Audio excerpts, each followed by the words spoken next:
This is OwlUp, where learning happens in minutes, not hours. For a deeper journey, explore all our courses at owlup.co. Now, let's dive in.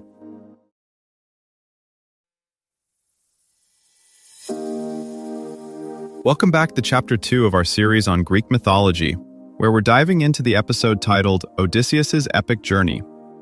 Today, we'll explore the incredible trials and tribulations that our clever hero faces as he navigates the treacherous waters of both the sea and his own destiny. So, let's get started. For about 20 years, one man is missing. No texts, no letters, no proof he's alive. Yet every tavern across the Mediterranean buzzes with tales of his tricks. Some say he outwitted a giant, others that he angered a god. All agree on one thing: Odysseus is never boring. Bards don't just swap stories about him for fun. They treat his journey like a masterclass in how to live through chaos and come back changed.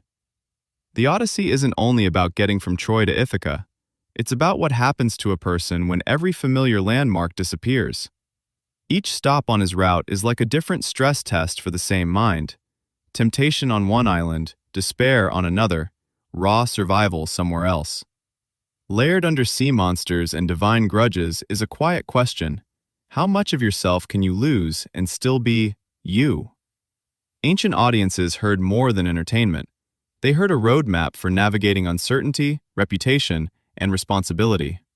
In this series, we'll trace his wandering path the way you might trace transactions in a complex budget, tracking costs, hidden risks, and the final balance he brings home. Odysseus's story unfolds in a world where maps are more rumor than science, and weather forecast means reading the moods of gods. Bronze Age crews steer by stars, coastline shapes, and half-remembered sailors' yarns, more like following a messy group chat than a clear GPS route. Every harbor has its own rules about guests, gifts, and revenge, so a wrong greeting can be as dangerous as a storm. Meanwhile, professional storytellers treat each episode of his journey like modular code, reusable tales they can remix, reorder, and upgrade for every new audience. Odysseus first enters the poem not as a swaggering victor, but as a man stuck on a small, inescapable island with a goddess who won't let him leave. That's already a warning. The hero we're about to follow is introduced at his most powerless, far from the battlefield glory that made his name. Homer withholds him for 4 entire books, letting other characters talk about him first, like hearing about a controversial CEO from board members before you ever see him in a meeting. By the time we finally meet him, we're primed to notice not just his courage, but his impact on everyone who has waited in his absence. The Odyssey also bends time in a way that would feel familiar to fans of intricate TV series. We begin near the end of the journey. Many of the famous adventures are told later as Odysseus's own flashbacks at a royal feast. That structure quietly shifts our trust. We don't get a neutral camera view of events. Much of what we know about the wanderings comes from the mouth of a man whose talent for shaping stories is legendary. The text invites us to ask, are we hearing the full cost of his decisions, or only what plays well in a banquet hall? Before we ever hear those tales, the poem takes us somewhere unexpected, home, without him. In Ithaca, his son Telemachus grows up in a house that's been half taken over by opportunistic nobles eating through the family's wealth. This prequel thread is crucial.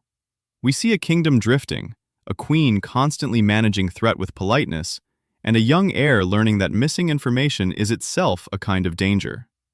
News of Odysseus becomes a currency people trade for influence. If you map the early books, they read less like a travel guide and more like a balance sheet of costs nobody planned for. Emotional interest piling up on Penelope's patience, political debt accruing with every insult the suitors deliver, reputational risk in every rumor that he died cowardly or died bravely somewhere far away. The stage is set not just for a homecoming, but for an audit. When he finally walks back into his own hall, the question won't only be, can he survive? But, can he settle everything that has accumulated in his name while he was gone? Think of each episode in this poem the way a good engineer thinks about a system under load. The Cyclops encounter isn't just monster versus hero. It's what happens when a leader's quick fix, escape now, taunt later, introduces long-term instability into the whole network of his voyage. The siren's song looks less like magic hypnosis and more like a test case for process design. He doesn't trust willpower, so he builds a workaround. Wax, ropes, clear roles that lets curiosity and safety coexist. Even the palace scenes work like a slow, risky investment portfolio. Penelope diversifies her defenses, weaving by day, unweaving by night, polite speech in public, private signals to loyal servants. Telemachus experiments with alliances abroad, gathering data from veterans of the war the way a startup founder gathers advice from later-stage companies. Across all of this, the poem keeps asking, when circumstances keep rewriting your plan, which parts of your character are configuration settings and which are hard-coded? Scholars treat this poem like a living lab notebook for how humans handle long disruption. Its patterns shape everything from space psychology studies to leadership workshops, where homecoming becomes a way to ask what happens after burnout, layoffs, or migration. Digital tools now trace which phrases cluster around risk, trust, and grief, almost like heat maps on a trading screen, revealing how ancient audiences price the emotional cost of every daring choice. Your challenge this week: treat your daily routine like a mini voyage. For 7 days, note one moment when sticking to the plan clearly clashes with new information. Traffic ruining your schedule, a meeting derailed by unexpected news, a family obligation reshaping your evening. Instead of forcing the original route, design a small course correction on the spot, then briefly record the result. After a week, review. Where did adaptation create better outcomes than stubbornness? And what does that suggest about the kind of navigator you actually are right now? Each new reader becomes a kind of quiet co-captain, steering the poem through their own era's storms. Leadership coaches mine its choices like game tape. Therapists see long absences and fragile reunions that echo deployments or immigration. As we keep rereading, the route shifts slightly, like a GPS recalc, revealing fresh side roads in a map we thought we knew. To go deeper, here are 3 next steps. 1.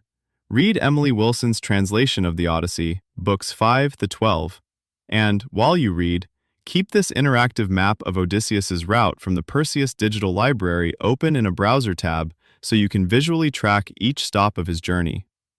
2. Watch the Crash Course World Mythology episodes on the Odyssey and the hero's journey. Then compare their hero journey stages with 3 key moments from the episode, for example, the Cyclops Cave, Circe's Island, and the return to Ithaca, using the downloadable Hero's Journey wheel from the Joseph Campbell Foundation site. 3.